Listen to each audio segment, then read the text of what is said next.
आज आपण स्तूप हे प्रोजेक्ट सादर करीत आहोत।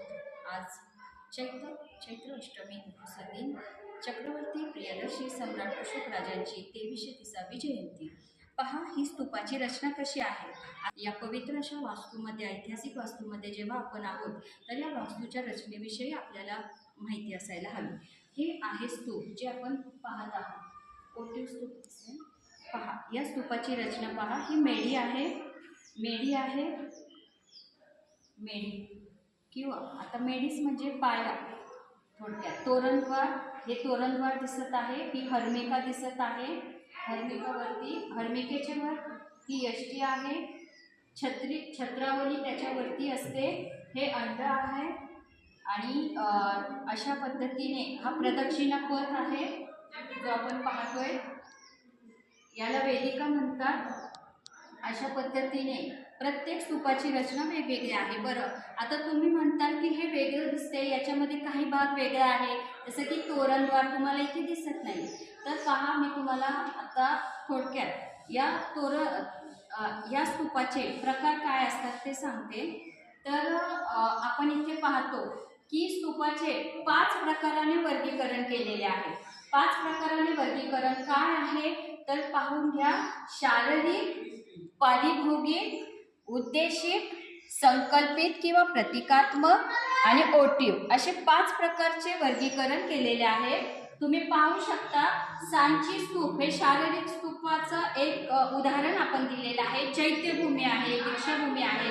नालासोपारा पारिभौगिक आहे, जिथे भगवान बुद्धांचे केश धातू वगैरे चिवर वापरलेल्या वस्तू, पारिभौगिक वस्तू ज्या ठेवतात ते नालासोपारा, त्याचं हे आपण बघतो।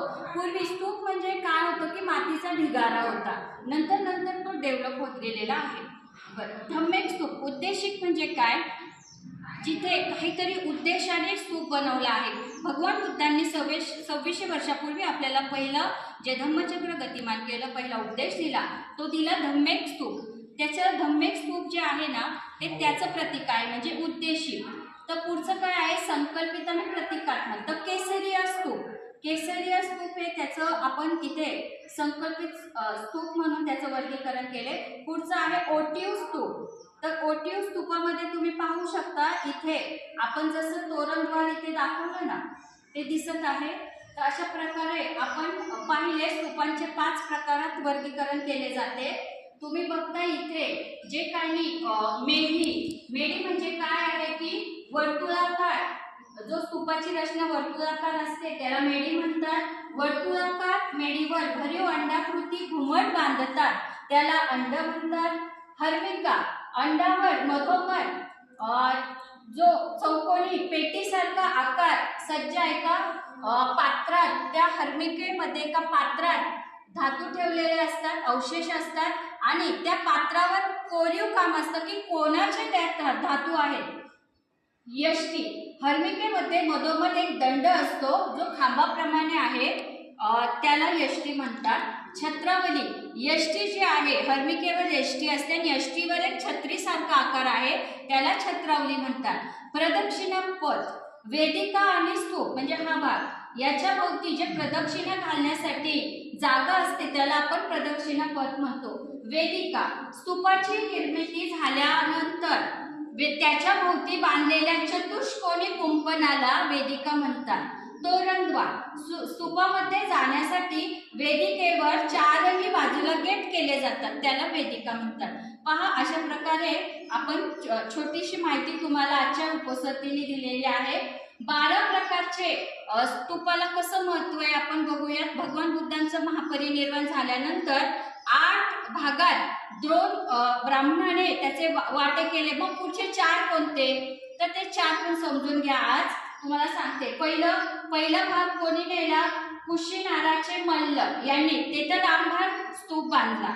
दुसरा मगध नरेश अजातशत्रू यांनी नेलं, म्हणजे अस्थि रक्षा जे काय आहे भगवान बुद्धांचे धातू, अस्थि धातू। वैशालीचे लिच्छवींनी 3रा भाग नेला। कपिलवस्तूचे शाक्यांनी 4था भाग नेला। अल्लुकपचे बळी दिले, बळी यांनी 5वा भाग नेला। रामग्रामचे कोलिय 6वा भाग नेला. त्याच्यानंतर पावाचे मल्ल आणि त्यानंतर वेठदीपचा ब्राह्मण याने 8वा भाग नेला. 9वा भाग पिप्पलवनचे मौर्य राजे यांच्या वाट्याला 8 भाग झाल्यानंतर काहीच उरलं नाही, उरली ती राख. मग पिप्पलग्रामचे मौर्य राजे त्यांनी राख घेतली. मग त्या राखेचं त्यांनी राखाडी म्हणजे राखाडी स्तूप बांधलेला आहे, अंगार स्तूप. बरं, आता 9वं काय तर द्रोण ऋषी म्हणजे द्रोण ब्राह्मणाने ज्या अस्थी ज्या पात्रातून वाटल्या, तर त्या पात्रातून अस्थि वाटप केलेले पात्र म्हणजे ते 10वा भाग म्हणून तो नेलेला आहे, त्याच्यावर स्तूप बांधलेला आहे त्या अस्थीच्या पात्रावर. मग जीवित काळामध्ये आता 2 उरले. तर भगवान बुद्ध जिवंत असताना तपस्सू जे आहेत त्यांनी केस धातू भगवान बुद्धांचे जतन केलेले आहेत. भगवान बुद्धांच्या जिवंत काळात स्तूप झालेला आहे 2. त्याच्यानंतर नालासोपारा येथे सुद्धा एक स्तूप बांधलेला आहे भगवान बुद्धांच्या जिवंत काळ. अशा प्रकारे मी 12 स्तूपांचे तुम्हाला महत्त्व सांगितलेले आहे. खूप खूप तुम्ही शांततेने ऐकून घेतले. मला अतिशय छान वाटलेले आहे हे नाही का तुम्हाला हे